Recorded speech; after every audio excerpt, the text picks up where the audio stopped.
তো আমি সত্যি কথা বলতে জানি না যে আমি কেন আজকে ভিডিওটা বানাতে বসেছি, বা আমি আদৌ এই ভিডিওটা পোস্ট করব কি না। কিন্তু আমার মনে হলো যে আমার খুব তোমাদের সাথে কথা বলতে ইচ্ছে করছে। কারণ আমাদের তো প্রত্যেকটা মানুষেরই, বেশিরভাগ ক্ষেত্রে মানুষেরই, সেটা ছেলে বলো বা মেয়ে বলো, আজকাল হয়তো কথা বলার মানুষের খুব অভাব, বিশেষ করে মেয়েদের এখন। আর আমরা যারা এরকম বাড়ির মধ্যে থাকি তাদের কথা বলার মানুষজনের সত্যি খুব অভাব। তো আমার মনে হলো আমি ক্যামেরাটা অন করে একটু কথা বলি, যদি মনে হয় ভিডিওটা পোস্ট করব, আদারওয়াইজ করব না।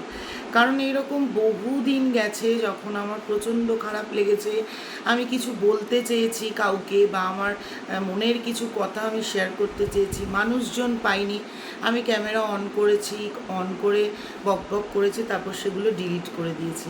কখনো যদি সেরকম হয়, আমি আমার মোটামুটি 15-20 দিনের থাকে, তো রিসেন্ট ডিলিটে দেখালে তোমরা বুঝতে পারবে।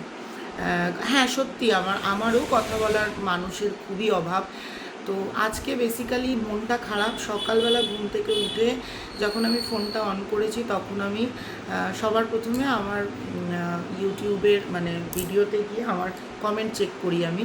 তো আমার ব্লগিং চ্যানেলে গিয়ে দেখলাম একটা মেয়ে, সায়নী চ্যাটার্জি সম্ভবত নাম। তো ও আমাকে কমেন্ট করেছে, দিদি তোমার এইরকম, তুমি কিভাবে জব করো আমাকে একটু বলবে, আমার খুব অ্যাংজাইটি হচ্ছে, আমি খুব টেনশানে রয়েছি। ও বেশ কয়েকদিন ধরে, ধরে রাখো মোটামুটি 5-7 দিন ধরে আমাকে এই কমেন্টটা করে যাচ্ছে। সত্যি কথা বলতে আমি ইগনোর করেছি, কারণ আমার মনে হচ্ছে আমি কে যে ওকে বলবো বা কিছু, বা আমি বলতে গেলে মানে অনেকে অনেক রকম কথা বলবে, আমি ব্যাপারটাকে ইগনোর করেছি।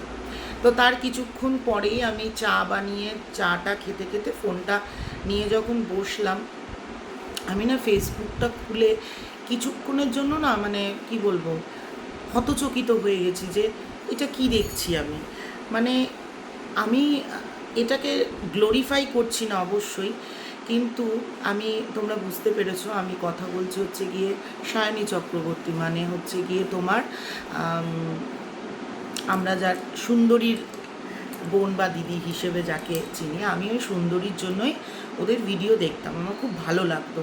ওই তোমার বাইক ঠাইক, শাড়ি ঠাড়ি পরে বাইক ঠাইক চালাতো, আমি দেখতাম, মাঝে মাঝে ফিডে আসতো, দেখতাম, বেশ ভালো লাগতো ওর ভিডিওগুলো দেখতে।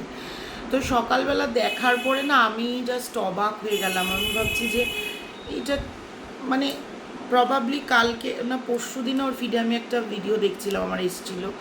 তো আমি ভাবছি যে মানুষের জীবনের কোনো ভ্যালু নেই। এটা ভাবতে ভাবতে না আবার সত্যি এটা মনে হলো যে আমি তারপর থেকে ফেসবুকে অনেক পোস্ট দেখছি, কেউ পক্ষে কেউ বিপক্ষে, কিন্তু আমার মনে হয় যে আমি এটা ফিল করলাম যে আজকে একটা মানুষ যখন এই ডিসিশানটা নেয় যে আমি পৃথিবীর সমস্ত কিছু ছেড়ে চলে যাব, আমার মা হোক, বাবা হোক, বোন হোক, আমার পরিবার হোক, আমার এত সুন্দর ফেসবুক, ইউটিউব কেরিয়ার ছেড়ে, এত পরিচিতি ছেড়ে আমি চলে যাব, মানে মেন্টালি সে কতটা মানে নিজের সঙ্গে লড়াই করেছে যে তার আর বেঁচে থাকার ইচ্ছেটা নেই। কারণ আমরা প্রত্যেক দিন আমরা প্রত্যেকটা মানুষ লড়াই করছি, কিন্তু কোনো একটা জায়গা থেকে দেখো বেঁচে থাকার জন্য, পেটে দুটো ভাতের জন্য, ভবিষ্যতে কি হবে সেটার চিন্তা করে, মানে যে দেখতে গেলে আমরা ভবিষ্যৎ হোক, বর্তমান হোক, যেভাবেই হোক বাঁচার কথা ভাবছি। তো একটা মানুষ তার মানসিক অবস্থা কোন পর্যায়ে গেলে সে ভাবে যে আমি আর বেঁচে থাকবো না। তো সে এরকম একটা ডিসিশান নিয়েছে। আমি অনেকগুলো পোস্ট দেখলাম, দেখার পরে না আমি নিজেকে দিয়ে না তখন ভাবতে বসলাম যে ডিপ্রেশন, অনেকে বলে না যে দিদি আমি ডিপ্রেশনে আছি, বা তুমি এরকম বলো। ডিপ্রেশন শব্দটা না আজকাল মানুষ খুব ইজিলি ইউজ করে ফেলে। ডিপ্রেশন কি, অ্যাংজাইটি কি, প্যানিক অ্যাটাক কীভাবে হয়, এগুলো একমাত্র যারা ফেস করেছে একমাত্র তারা জানে। আমি একদম তোমাদেরকে পরিষ্কার মানে একদম সত্যি কথা বলছি, আজ যদি আমার মোহর না আসতো বা মোহর যদি না হতো, আমি এতগুলো বছর আমি সারভাইভ করতে পারতাম না। কারণ আমি যখন ভেঙে পড়ছি, একটা সময় আমি রাস্তা পেয়েছি, ভালো থাকার উপায় পেয়েছি, সেটা ভালো হোক খারাপ হোক সেটা পরের ব্যাপার। কিন্তু মোহর না থাকলে আমিও বেঁচে থাকতাম না, কারণ আমার পারিপার্শ্বিক পরিবেশ আমাকে বেঁচে থাকতে দিত না।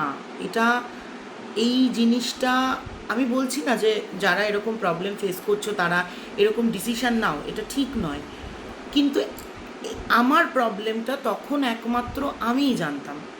আমি এটা তখন কাউকে বলতে পারতাম না, এখনও বলে বোঝাতে পারবো না আমার কষ্টটা কী, যে প্রত্যেক মুহূর্তে লোকের কাছ থেকে শোনা, ফ্যামিলির কথা শোনা, বাবা মার কথা শোনা, হাজব্যান্ডের কথা শোনা, সমাজের কথা শোনা। এতগুলো দিন যদি আমার মোহর না আসতো, আমি লোকের বাড়িতে গেলে প্রত্যেক মুহূর্তে কিরে ভাবছিস কিনা, এটা আমি নিতে পারতাম না, একদম সত্যি কথা বলছি। তারপরে সেখান থেকে ওই যে আমার অ্যাংজাইটি ইস্যু আরও অনেক কারণে বাড়তে বাড়তে বাড়তে বাড়তে একটা সময় এমন হয়েছিল যে আমি একটা ছোট আওয়াজ যদি কোথাও শুনতাম আমার বুকটা কেঁপে উঠতো। আমি যদি কোথাও কেউ ঝগড়া করছে সেটা শুনতাম, আমার শ্বাসকষ্ট শুরু হয়ে যেত।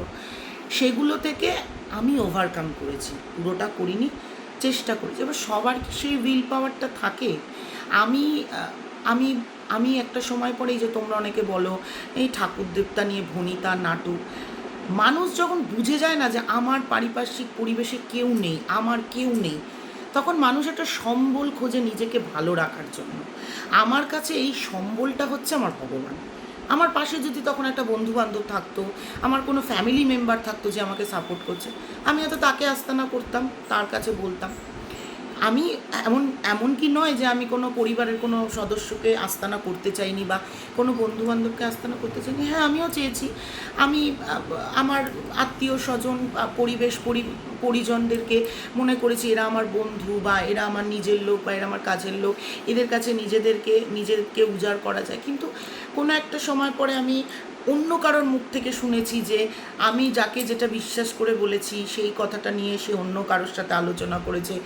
এমনকি বন্ধুবান্ধব তো ছেড়েই দিলাম, আমার বন্ধুবান্ধবের কপাল খুবই খারাপ। আমি এই জন্য বন্ধু শব্দটাই আমি আর ইউজ করতে চাই না, মানে রীতিমতো বলতে পারো যে আমার বন্ধু শব্দটাতে অ্যালার্জি। আমার পারিপার্শ্বিকের যা বন্ধুবান্ধব তারা শুধুমাত্র ইউজই করে গেছে আমায়। হ্যাঁ, দু একটা বন্ধু অবশ্যই ভালো ছিল, আছে এবং সারা জীবন থাকবে, তাদের মধ্যে রাহুল অন্যতম। তো তারপরে গিয়ে দাঁড়াও 1 মিনিটের জন্য। তো যাই হোক, তারপরে ভাবলাম যে পরিবারের মানুষজন, আমার হয়তো বন্ধু বান্ধব, তারপরে দেখলাম যে না, বন্ধু নয়, বন্ধু শব্দটার অনেক বড় ভার।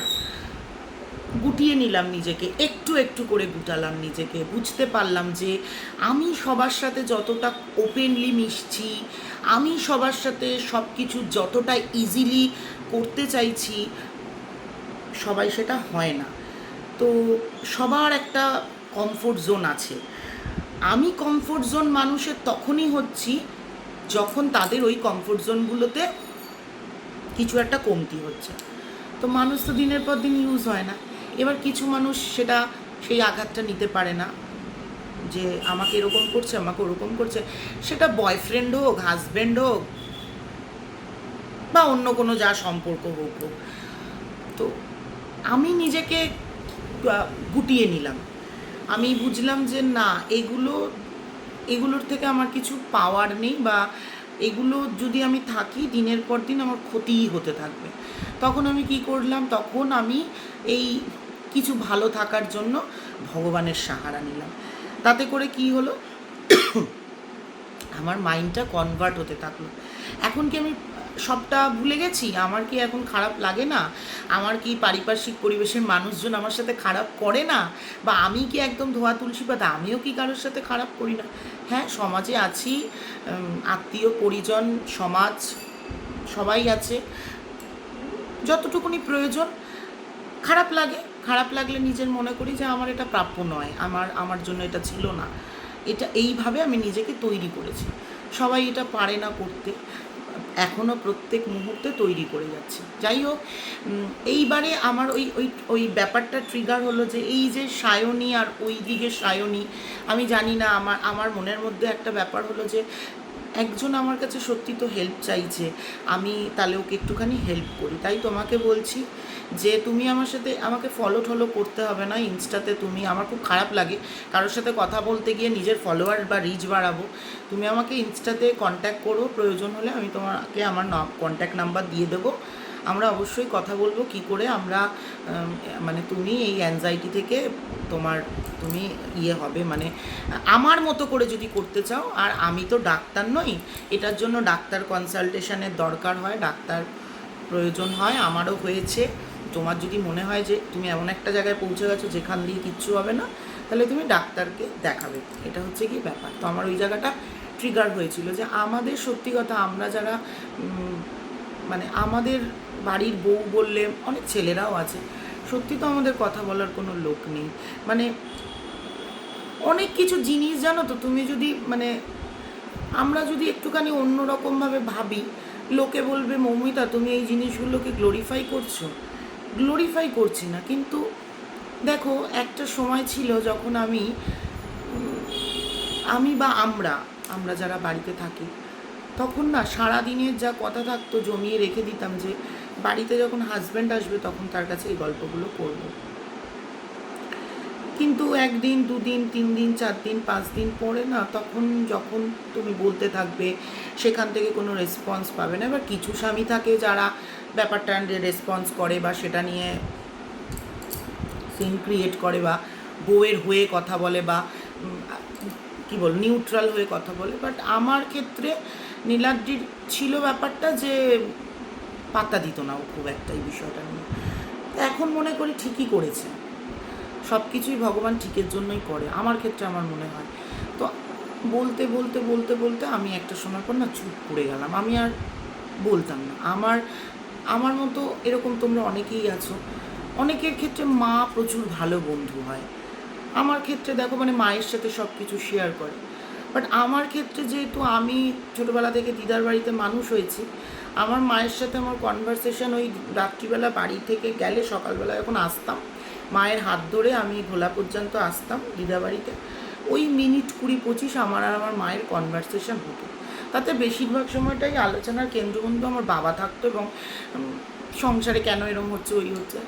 তো আমি ভাবতাম যে আমার মায়ের সাথে আমার খুব ভালো সম্পর্ক, বাট সেটাও নয়। মানে আস্তে আস্তে আস্তে আস্তে ম্যাচুরিটি যত বাড়তে থাকলো আমি বুঝতে পারলাম যে সত্যিই তো আমার কেউ নেই, আমার তো কথা বলার কেউ নেই, আমি তো একা।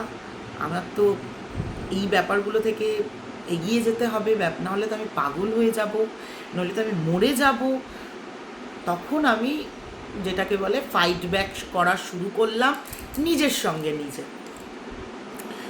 তো যারা তোমরা এইরকম, তোমাদের এরকম প্রবলেম হয়, সব সময় হয়তো আমি ফোনে তোমাদের সাথে কথা বলতে পারি না, কারণ আমারও অনেকটা কাজ থাকে এবং আমাকে কেউ বলতে পারবে না যদি আমাকে কেউ ইনস্টাতে মেসেজ করে আমি রিপ্লাই দিই না। কারণ আমার ছোট্ট তো পরিবার ইনস্টা, হয়তো কোনো দিন যদি বড় হয় তাহলে হয়তো প্রবলেম হবে না হয়তো, কারণ আমি ইন্ডিভিজুয়ালি হ্যাংলামি পরিবারেও প্রত্যেককে রিপ্লাই করি। তো যদি এরকম কারোর মনে হয় যে তোমরা খুব একা, তোমাদের কথা বলতে ইচ্ছা করছে, অবশ্যই মেয়েরা আমাকে মেসেজ করো, আমি অবশ্যই তোমাদের সাথে কথা বলবো। কারণ জীবনে বেঁচে থেকে লড়াই করাটা অনেক বেশি ইম্পর্টেন্ট নিজেকে শেষ করে দেওয়ার থেকে। কারণ আমার মনে হয় আমার সাথেও তো অনেকে খারাপ করেছে, অনেক খারাপ কথা শুনেছি আমি জীবনে, অনেক। আমি যদি মরেই যাই, মানে আমার যদি জীবনটা শেষই হয়ে যায়, তাহলে আমি তাদেরকে জবাব দেবো কী করে? আমাকে তো জবাব দিতে হবে জীবনে। আমার ঘরবাড়ি ভালো নয়, ওই যে কী যেন একটা ছিল, বরাহনন্দন না অর্পিতানন্দন কি একটা ছিল না, কি নাম আমার মনে পড়ছে না।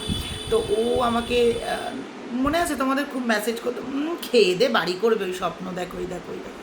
আমি ইগনোর করে যেতাম। এখনও মাঝে মাঝে কেউ মেসেজ করলে ওখানে গিয়ে আবার রিপ্লাই করে, নেগেটিভ কিছু কমেন্ট করলে। তো আমি আমার কাজে তাকে রিপ্লাই দিয়েছি যে দেখো আমি করতে পেরেছি, যে কোনো জিনিসে আমাকে এখন যদি এই এখনও পর্যন্ত এভরিডে আমি যদি তোমাদেরকে, কারণ ওই যে যারা ভদ্র মানুষ হয়, মানে আমি বলছি না আমি খুব ভদ্র, আমি বলতে চাইছি যারা চেষ্টা করে, মানে ইউটিউবে ভালোভাবে কাজ করার চেষ্টা করে, তারা নিজেদের কুটকাচালিগুলো বেচে না। কিন্তু আমি তোমাদেরকে বলতে পারি, আমি প্রত্যেক দিন আমার পারিপার্শ্বিকের কিছু মানুষ আছে যারা আমাকে মুখের ওপর চ্যালেঞ্জ করে যে আমি এটা করছি, কিছু করতে পারবে না। আমি আমি বদারি করি না। কেন করি না জানো তো? সময় আছে, উপরে যিনি আছেন তিনি বসে আছেন, সবটা বিচার করবেন। আমি শুধু আমার কাজ করে যাবো, আমি শুধু আমার কর্মটা করে যাব। দেখি না কর্ম করবো ইন দ্য সেন্স আমার যেটা কাজ, আমার ইউটিউব করা কাজ। আর এই মুহূর্তে ইউটিউব করা, সংসার করা, মোহরকে দেখা, নীলাদ্রিকে দেখা, মায়ের খেয়াল রাখা, পরিবারের কারোর সাথে অশান্তি না করা, ঝগড়া না করা, কোনো খারাপ কথা না বলা, মিথ্যে কথা না বলা, কারোর ক্ষতি না করা, এই কটা কাজ আমি করে যাব, ব্যাস। তারপর দেখি কে আমাকে চ্যালেঞ্জ করলো আর কে আমাকে কি বললো, আমার যায় আসে না। তো তোমাদের যারা তোমরা এই যে বলো আমার ডিপ্রেশন হচ্ছে, আমার অ্যাংজাইটি হচ্ছে, আমার খারাপ লাগছে, তাদেরকে বলবো হোক, কষ্ট হচ্ছে, ভিতরে প্রচণ্ড জ্বালা হচ্ছে। ডিপ্রেশনে থাকলে কারোর সাথে কথা বলতে ইচ্ছা করে না। আমি জানি কেউ যদি বলে আমি আছি কথা বলার জন্য, কারোর সাথে কথা বলতে ইচ্ছা করে না, মানে চুপ করে থাকি। তো তোমার কারোর দরকার নেই, ভাববে আমি আমার জন্য রয়েছে, আমার জন্য পৃথিবীর কারোর দরকার নেই, আমি একা। আমাকে যে করে হোক ফাইট ব্যাক করতে হবে।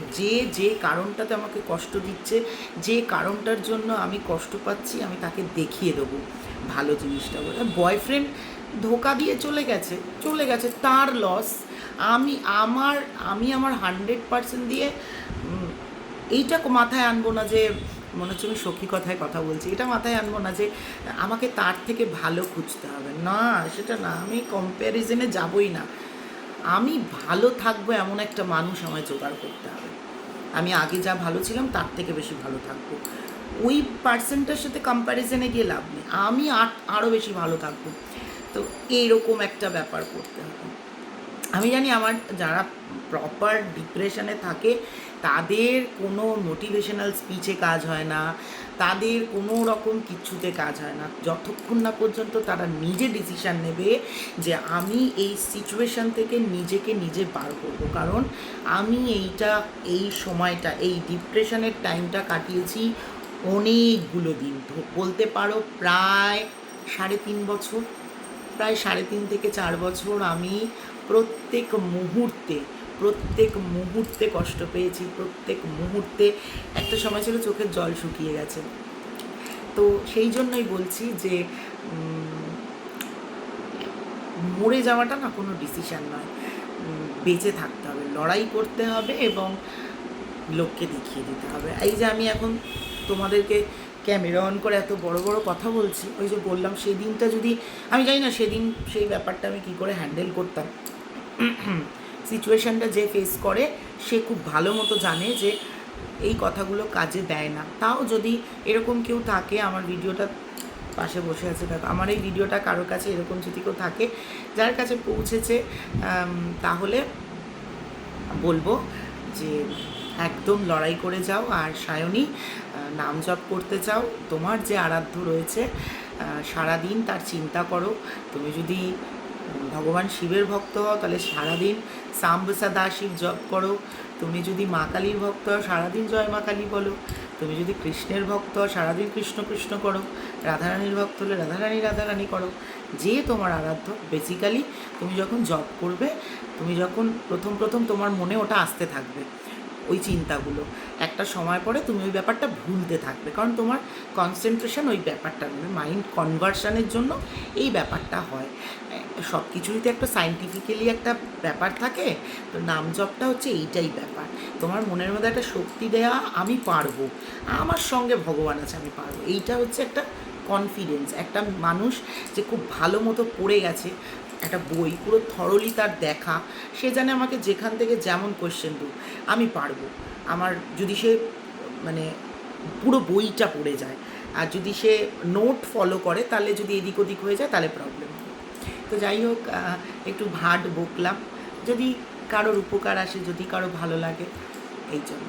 চলো আমি আমার কাজ করি, টাটা।